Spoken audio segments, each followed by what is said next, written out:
Assalamualaikum warahmatullahi wabarakatuh. Halo Palkomster, kembali lagi di Palkomtek Podcast Palkomtek Lahat. Bersama saya Miranti Alfarini yang akan menjadi host pada podcast kita kali ini. Nah, di episode podcast kita kali ini kita kedatangan tamu yang sangat spesial dan luar biasa, yang sangat menginspiratif dan penuh prestasi. Ini dia Kak Sophie. Hai. Sebelum masuk ke topik pembicaraan nih, boleh dong Kak Sophie perkenalan diri dan ceritain secara singkat latar belakang pendidikan Kak Sophie.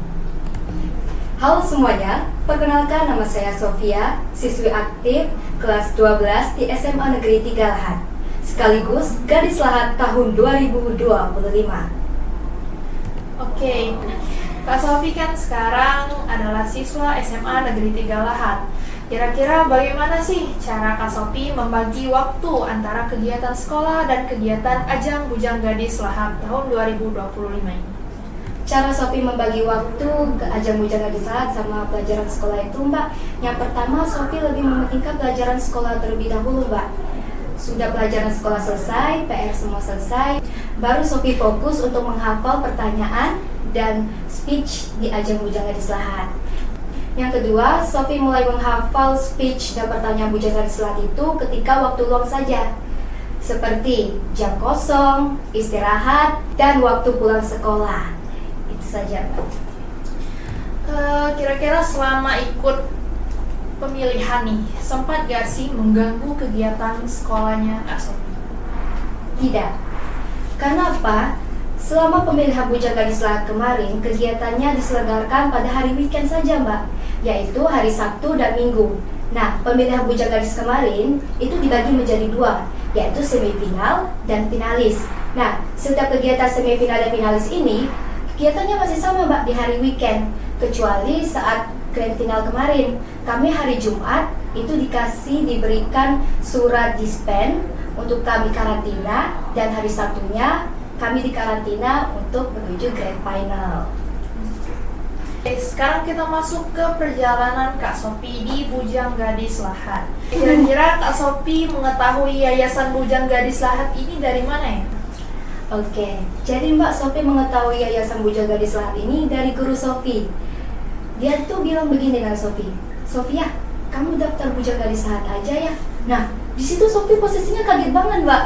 Karena kan Sophie belum tahu apa-apa nih tentang Yayasan Bujang Gadis Lahat itu apa, kegiatannya apa, terus apa aja yang mereka lakuin kan.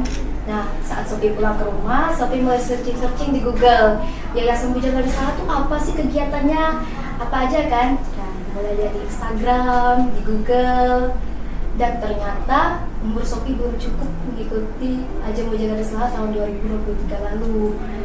Karena sekarang umur Sophie baru 17 tahun. Nah, saat Sophie disuruh guru itu, umur Sophie masih 14. Nah, pendaftaran Yayasan Bujang Gadis Lahat itu minimal 15 tahun sampai 26 tahun. Makanya masih kurang, Mbak. Apakah Kak Sophie mengikuti Ajang Bujang Gadis Lahat ini adalah keinginan diri sendiri atau ada dorongan dari orang tua?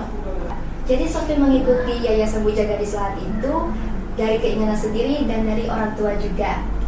Nah, Sophie itu sebenarnya sudah tertarik untuk mengikuti Bujang Gadis Lahat dari kelas 10.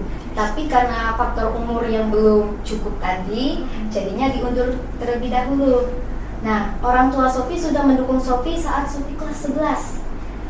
Kelas 11 umur Sophie sudah 15 tahun, sudah mencukupi, Mbak, ya, untuk mendaftar Bujang Gadis Lahat waktu itu. Tapi karena adanya ini masalah faktor ekonomi, jadinya Sophie belum bisa mengikuti Ajang Bujang Gadis Lahat tahun 2024. Dan ya, tahun 2025 ini Sophie memiliki keinginan itu lagi, Mbak, untuk mengikuti Ajang Bujang Gadis Lahat lagi. Dan orang tua Sophie untuknya menyetujuinya. Nah, itulah. Oke, kira-kira hal apa aja sih yang Kak Sophie persiapkan sebelum mengikuti Ajang Bujang Gadis Lahat tahun 2025 ini? Oke, hal-hal yang Sophie persiapkan untuk mengikuti Ajang Bujang Gadis Lahat tahun 2025 yang lalu, yang pertama adalah menyiapkan pertanyaan-pertanyaan yang mungkin akan masuk saat kita wawancara, Mbak. Saat kita wawancara ke juri-juri yang akan menanyakan kita kan. Nah, itu seputar tentang kebudayaan Kabupaten Lahat semuanya. Mulai dari apa aja sih yang ada ini alam di Kabupaten Lahat ini apa aja, terus makanan khas Kabupaten Lahat, perkenalan diri, prestasi yang kita dapat, dan seputar itulah yang Sophie cari. Kira-kira apa sih yang memotivasi seorang Kak Sophie ingin mengikuti ajang Bujang Gadis Lahat tahun 2020? Hal yang paling memotivasi Sophie untuk mengikuti Yayasan Bujang Gadis Lahat tahun 2025 yaitu yang pertama, Sophie tertarik melihat kegiatan-kegiatan yang dilakukan oleh alumni Bujang Gadis Lahat sebelumnya. Dan yang kedua, ada role model yang Sophie itu kenal dengan mereka, Mbak. Role model itu termasuk teman Sophie, namanya Talita Saki, dia harapan 3 Bujang Gadis Lahat tahun 2024. Dan yang kedua itu adalah Kak Ariko, dia wakil 2 Gadis Lahat tahun 2022. Kira-kira bagaimana sih perasaan Kak Sophie setelah dinyatakan lolos menjadi semifinal Bujang Gadis Lahat tahun 2025? Jadi perasaan Sophie, Mbak, saat dinyatakan lulus menjadi semifinal itu seneng banget.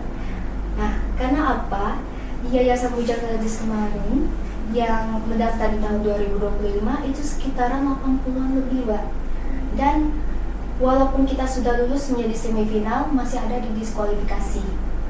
Nah, itu Sophie dikasih tahu menjadi salah satu yang lolos menjadi semifinal itu melalui Instagram Bujang Gadis Lahat. Ada juga di grup ya. Nah, jadi caranya tuh mereka membuat story nama-nama siapa saja gadis atau bujang yang lulus menjadi semifinal. Itu emang ada beberapa kan, Mbak, masih banyak banget yang dipilih nama-namanya untuk menjadi semifinal tadi. Namun di semifinal kita masih harus mengikuti challenge-challenge yang diberikan oleh juri dan panitia. Challenge-challenge-nya itu berupa video tiap minggu saat kita pertemuan.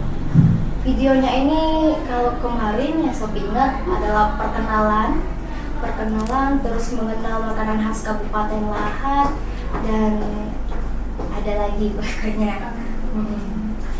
Nah, Kak Sophie kan sekarang jadi pemenang dalam pemilihan Bujang Gadis Lahat.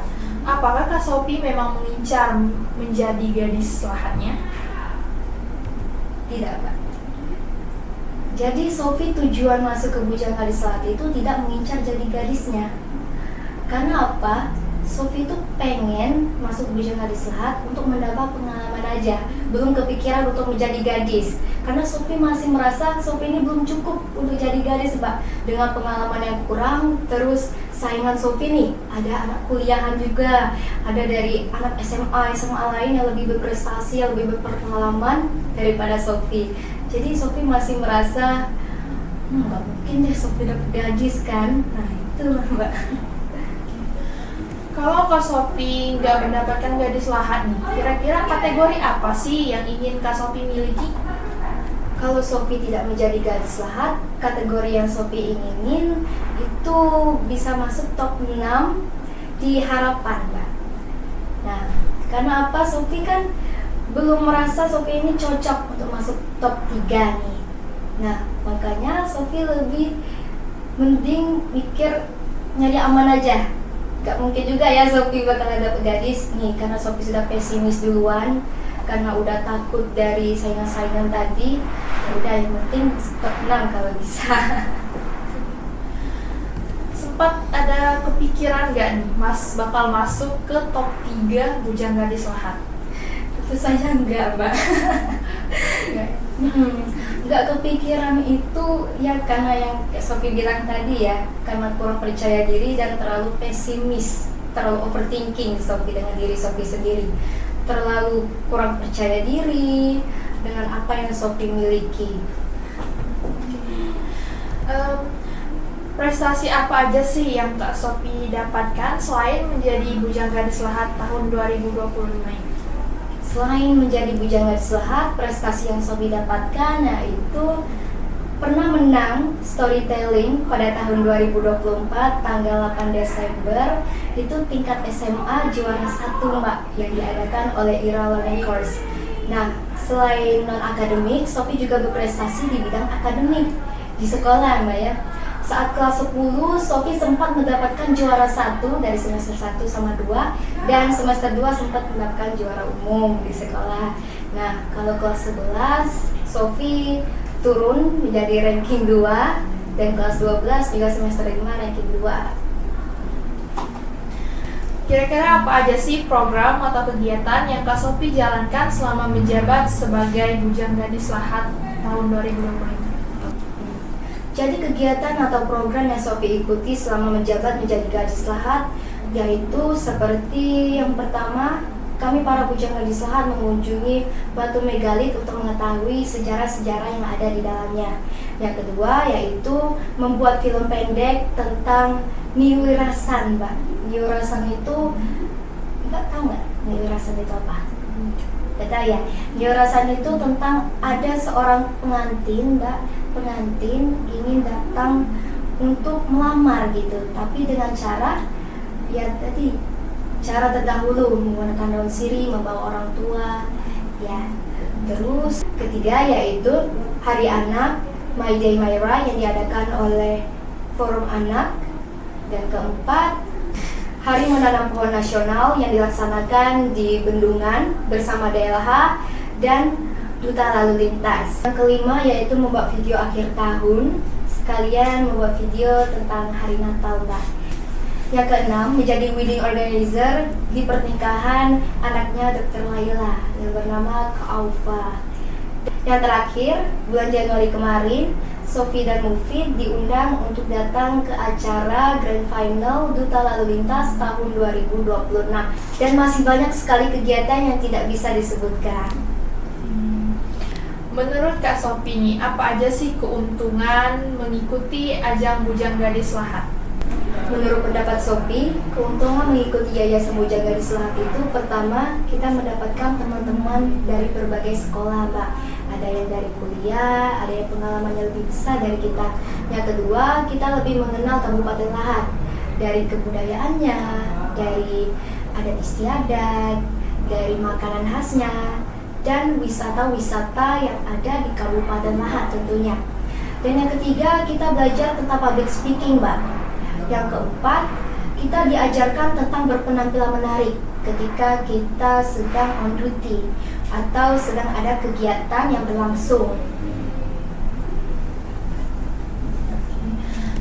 Selain sekolah dan juga mengikuti ajang Bujang Gadis Lahat, Kak Sophie ini juga mengikuti kursus bahasa Inggris ya di Palkomtek. Nah, kira-kira apa sih yang membuat Kak Sophie tertarik untuk mengembangkan kemampuan bahasa Inggrisnya?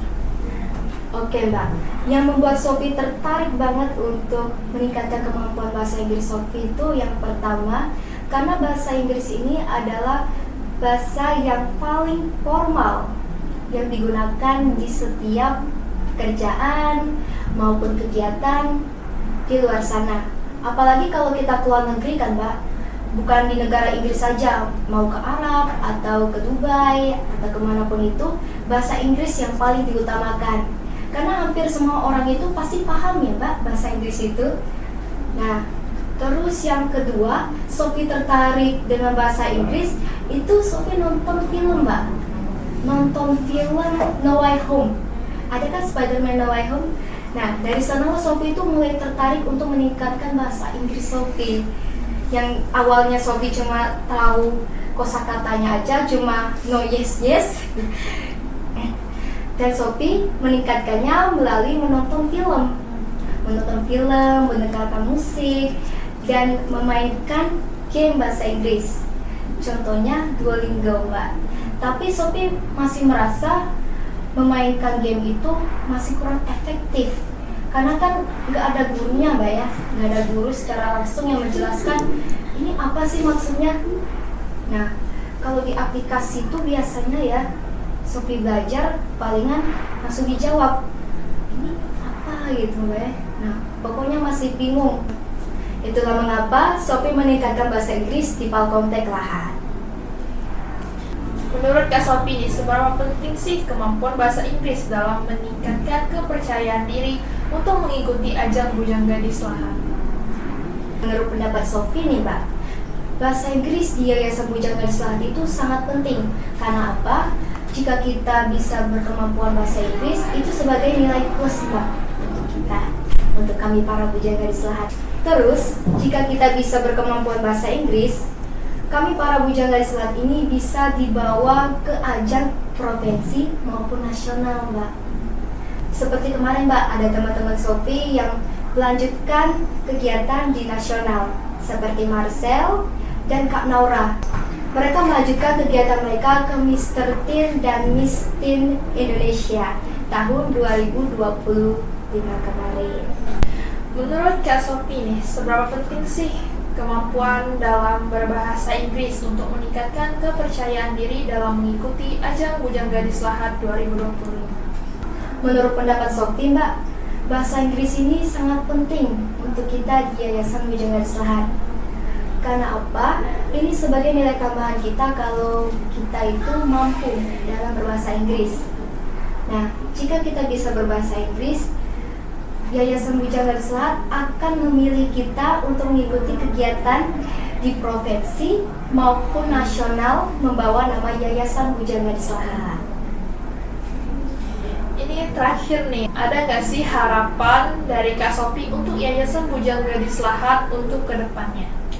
Harapan Sophie ke depannya, semoga Yayasan Bujang Gadis Lahat dapat terus menginspirasi masyarakat Kabupaten Lahat melalui kegiatan dan kontribusi yang dilaksanakan, seperti melestarikan kebudayaan Kabupaten Lahat, wisata, dan khas makanan Kabupaten Lahat. Oke, sebelum kita akhiri podcast hari ini, Kak Sophie ada nggak sih pesan atau motivasi untuk teman-teman sekalian yang ingin mengikuti ajang Bujang Gadis Lahat selanjutnya, terutama untuk yang masih kurang percaya diri atau yang masih ragu untuk mencoba? Harapan Sophia ke depannya, semoga Yayasan Bujang Gadis Lahat dapat terus menginspirasi masyarakat Kabupaten Lahat maupun yang berada di luar Kabupaten Lahat, seperti melestarikan kebudayaan Kabupaten Lahat, makanan khasnya, dan wisata-wisata yang banyak sekali orang belum tahu. Oke, sebelum kita akhiri podcast kita hari ini, Kak Sophie, ada nggak nih pesan atau motivasi untuk teman-teman sekalian yang ingin ikut Bujang Gadis Lahat selanjutnya, terutama untuk yang masih kurang percaya diri atau yang masih ragu untuk mencoba? Pesan Sophie untuk calon Bujang Gadis Lahat tahun 2026 nanti, yang pertama, tingkatkan public speaking kalian. Kenapa? Public speaking ini sangat penting untuk kalian saat berbicara di depan publik nanti. Yang kedua, kalian harus memperbaiki sikap kalian terhadap sesama, saling menolong satu sama lain dan berkomunikasi jika butuh bantuan. Dan yang ketiga, sosial media kalian harus aktif. Karena apa? Sosial media ini di Yayasan Bujang Gadis Lahat, setiap kegiatan kita harus mempostingnya, Mbak. Dan yang keempat, kita harus memperbaiki penampilan kita. Penampilan ini termasuk personal branding kita, Mbak. Karena apa? Orang itu bakalan melihat dari fisiknya terlebih dahulu sebelum mendengarkan apa yang dibicarakan oleh orang tersebut. Itulah mengapa Yayasan Bujang Gadis Lahat ingin merubah para calon Bujang Gadis Lahatnya nanti menjadi lebih percaya diri dan pede saat berbicara di depan publik di masyarakat Kabupaten Lahat. Baik teman-teman Palkomstar sekalian, terima kasih telah menyaksikan dan mendengarkan podcast kita hari ini. Sampai jumpa di episode podcast berikutnya. Wassalamualaikum warahmatullahi wabarakatuh.